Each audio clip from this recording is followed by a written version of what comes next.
A wild advertisement appeared. If any of you guys need a legit website for your tech YouTube channel, blog, or whatever, the .tech Squad is offering $5 .tech domains until April 8th with the code AwesomeSauce. This is a new initiative, so many domain names haven't been taken yet. That's why I was able to score awesomesauce.tech before any of you guys could snag it first and try selling it to me later.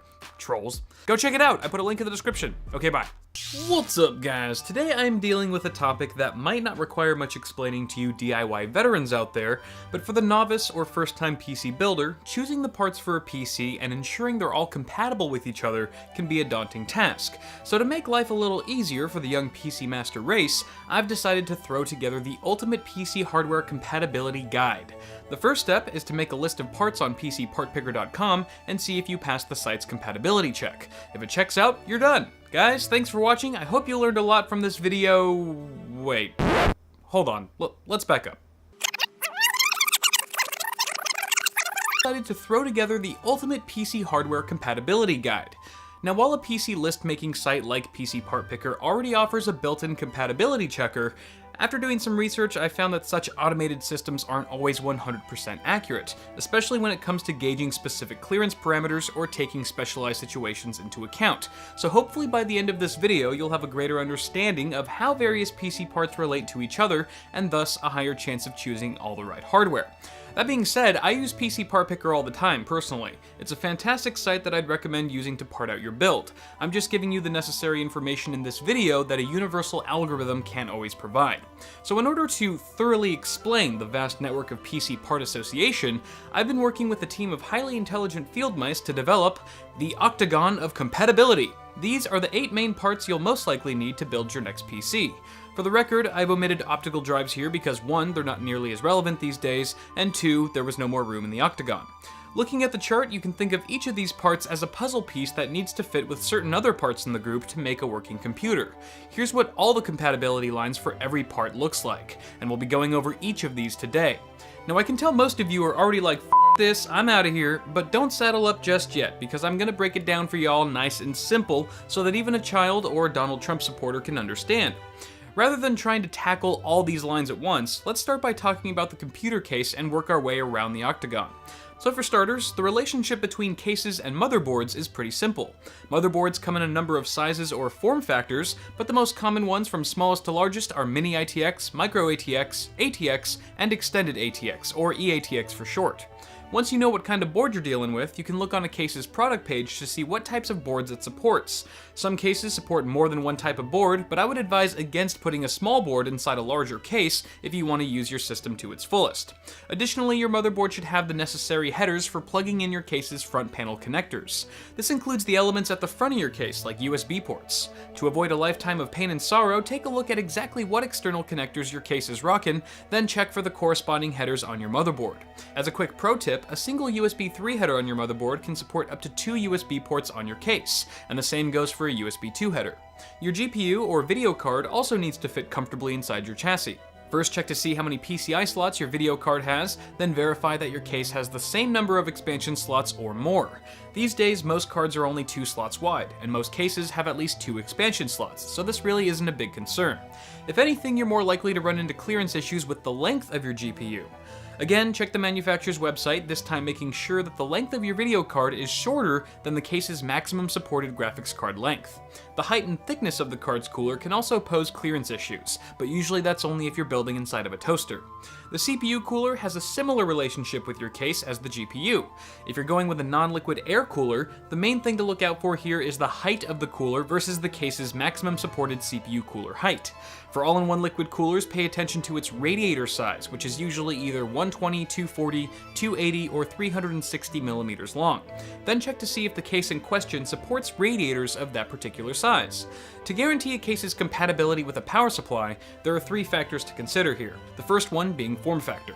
Like motherboards, power supplies come in a variety of sizes too, but the 2 main types are ATX and SFX. SFX is typically only used in small form factor cases, so unless you're building a super portable PC, chances are you'll be dealing with an ATX power supply. This is kind of confusing since, as we just discussed, ATX is also a motherboard form factor, but since they signify different specifications, it's probably best to ignore the similarity. At any rate, check both product pages to make sure the form factor of your power supply is supported by your case. Secondly, you'll want to ensure that the length of the unit meets the requirements for your case's power supply clearance. When building in smaller cases, I like to stay well under this limit if I can, just to give some extra room for cable management. Thirdly, you'll want to look out for any fan controllers or LEDs built into your case that require juice from your power supply. These are usually driven by a SATA or Molex connector, so make sure your power supply has the right kind and number of plugs. The last part to consider for our case here is storage. Whether they be mechanical drives or SSDs, most drives that mount directly to your case are of the 2.5-inch or 3.5-inch variety. Count up how many drives you plan to use in your build, and make sure your case has enough drive mounts to accommodate them. Be aware that many cases have drive mounts that support both 2.5-inch and 3.5-inch drives, but not concurrently unless otherwise specified. Now let's move on to the motherboard. Since this component functions as kind of a central hub, it's no surprise that it requires compatibility with every other part on our list. Of course, we already discussed its association with cases, so no need to revisit that. When it comes to the motherboard and CPU, the most important factor to allow compatibility is the socket type. Common Intel sockets of today include socket LGA 1150, 1151, and 2011-V3. These socket types need to match exactly for there to be a working connection, no exceptions. AMD, on the other hand, is a bit more flexible in this regard, in that its FM2 Plus and AM3 Plus motherboards are backwards compatible with older FM2 and AM3 CPUs, just not the other way around. Still, it's generally recommended to use an AMD CPU and motherboard of the same socket type. If you're set on buying a K-SKU Intel CPU for overclocking, you'll also need to check that your motherboard chipset supports it. At the moment, the popular chipsets that support overclocking include Z97, Z170, and X99. AMD users don't have to worry as much here since overclocking is supported on pretty much all the main chipsets. Apart from processors, your motherboard also needs to support the correct standard, capacity, and speed of your RAM, or system memory. Most boards nowadays support either 240-pin DDR3 or 288-pin DDR4, so you'll need to buy a RAM kit sporting the same type of memory. If you're choosing a kit with more than 2 DIMMs, make sure the board has at least that many DIMM slots to house them. Motherboards also have a cap on how much RAM capacity they can support, so if you're opting for a 64GB kit, for example, make sure you're not buying a board that only supports 32 gigs. Finally, you want to make sure your motherboard supports the rated speed in megahertz of your memory in order for it to operate at its full potential. An OC acronym that's listed next to a specific speed indicates that you'll need to manually overclock your memory, usually in the BIOS, in order to hit that specific frequency. Moving on to motherboards and graphics cards. Most boards you'll find have PCI Express slots that can accommodate any modern GPU, but for good measure you'll want to make sure both parts are supporting the same generation of PCIe. The current gen, as of filming this video, is PCIe Gen 3. If you happen to be installing multiple GPUs, make sure you choose a board that supports the same number of cards with either SLI for NVIDIA GPUs or Crossfire for AMD. Now, compatibility between the CPU cooler and the motherboard is very much like the affair between the board and CPU. As long as your cooler supports the same Intel or AMD socket as your motherboard, you're in the clear.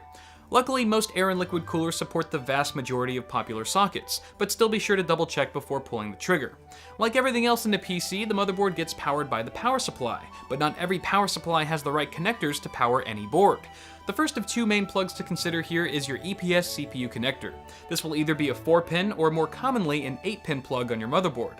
Either way, I'd recommend a power supply with an 8-pin EPS plug, which is usually split into 2 4-pin connectors so it can work for either scenario. The second plug to watch out for is the larger ATX motherboard connector, which usually has 20 or 24 pins. As such, your power supply should have a 20 plus 4-pin connector in order to power your board. Now listen up carefully here, because compatibility between a motherboard and your storage configuration can be a bit tricky for new builders. To start with the basics, most SSDs and hard drives connect to the motherboard via a SATA data cable in order to transfer data. Most motherboards have a number of SATA ports on board for exactly this purpose. As for now, the 2 common speeds of this connection are SATA 2, which features transfer speeds of 3 gigabits per second, and SATA 3, with faster speeds of 6 gigabits per second. While the average hard drive sees virtually no performance difference from either connection, newer SSDs from the last couple of years should always be plugged into the faster port when possible. As an example, if you've picked out 4 SSDs and 2 hard drives, find a motherboard with at least 6 SATA ports, 4 of which should be SATA 6 gigabit per second. The new kid on the block when it comes to storage is M.2. Rather than plugging into a SATA port, an M.2 drive mounts into an M.2 slot that's built directly into some motherboards. The form factor of M.2 drives is expressed with a key letter like M and a 4-digit number indicating its dimensions, so be sure to check the drive specs and motherboard page to find out which keys and lengths are supported. But wait, there's more! Not all M.2 drives use the same data transfer protocol, the two main ones being SATA and the newer and faster NVMe PCIe. Now because the world hates you, some motherboards only support one or the other, and some boards support both. When in doubt, check the manufacturer's website to see what's what. If you're considering an M.2 drive for your build, I'd highly recommend watching Paul's video on M.2 before buying your parts. Now believe it or not, with the case and motherboard behind us, we've already churned through the majority of compatibility lines here. That brings us to the CPU, which really only needs to play nicely with 3 other components, one of which we've just discussed. If you remember how to pair a motherboard with a CPU, and you found a CPU cooler that supports your motherboard, by the transitive property, your CPU and CPU cooler should also see no physical incompatibilities since all 3 components support the same socket type. However, there's one more characteristic that should be paid close attention to, and that's the CPU's thermal design power, or TDP, which refers to the amount of heat that needs to be dissipated for effective operation. Track down the TDP of your CPU, then look to see if your CPU cooler is, well, cool enough to meet that requirement. If you plan on overclocking your CPU, I'd highly recommend a cooler with a cooling capacity that exceeds the on-the-box TDP of your chip. The TDP of a CPU also gives us a general idea of how much power it'll draw. While your power supply needs to be able to handle the load of your CPU, your video card is usually the biggest power hog in a PC, and thus gives us a better estimate of what wattage our power supply should be in order to drive the whole system, so we'll circle back to this later when we touch on the video card. As we've already gone over, your memory and motherboard have a defined set of specs that determines their compatibility, but the relationship between your RAM and CPU cooler isn't so cut and dry. This comes down to a matter of physical clearance based on the height of your DIMMs and its potential to interfere with your air or liquid cooler.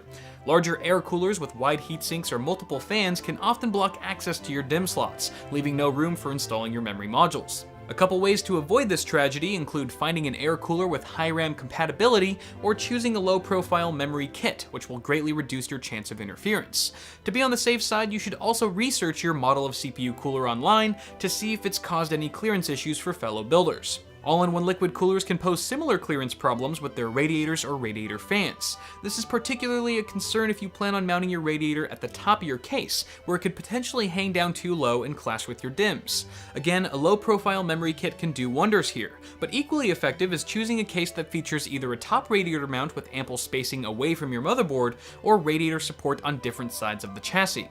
Next up, we have the video card, and assuming you were listening when we talked about case and motherboard compatibility, that leaves us with how to select a proper power supply for our GPU, and our whole system for that matter.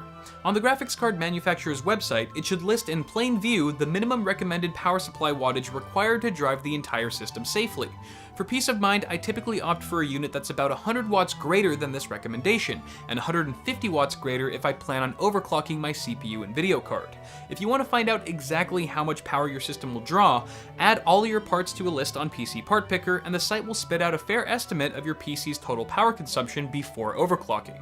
Now getting back to the GPU for a minute, sufficient wattage is only half the battle, as your power supply also needs to have the appropriate PCI Express connectors to power the card.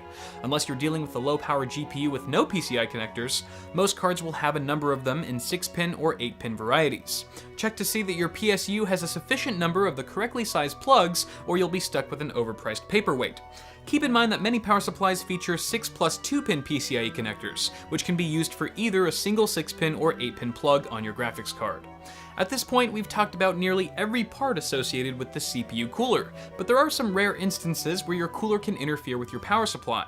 This is usually only a concern in small form factor cases where the power supply is mounted directly above the CPU in order to save space. In this situation, you'll need to find a liquid cooler if your case supports it, or a low-profile air cooler that's shorter than your case's maximum CPU cooler height limit.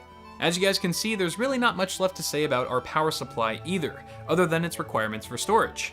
Earlier we talked about how SSDs and hard drives require a SATA connection to your motherboard for data transfer, but these drives still require a second SATA connection to receive power.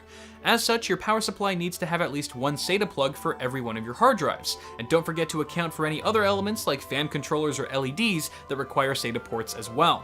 Finally, that leaves us to storage, but by now we've exhausted all of its various part associations, thus concluding today's lesson on the octagon of compatibility. I know this was a lot of thick information to run through, guys, and there's a fair chance that I overlooked a few things myself. So if you're watching this video as a seasoned PC builder, please share any compatibility tips that I might have missed in the comments below, which I'm sure our rookie tech friends will appreciate. Before you guys go, don't forget to toss me a like on this video if you enjoyed it, and also feel free to check the description below for my new BIOS Flasher shirt, which is flying off the shelves like GTX 980 Ti's at a yard sale. While you're down there, feel free to stop being a turd and bookmark my Amazon affiliate link and use it when you buy stuff. It helps me a lot. As always, I'm Kyle with Awesome Sauce Network. Thank you guys for watching. Subscribe to the channel if you haven't already, and I'll see y'all in the next video. This is a long-ass video. Holy shit.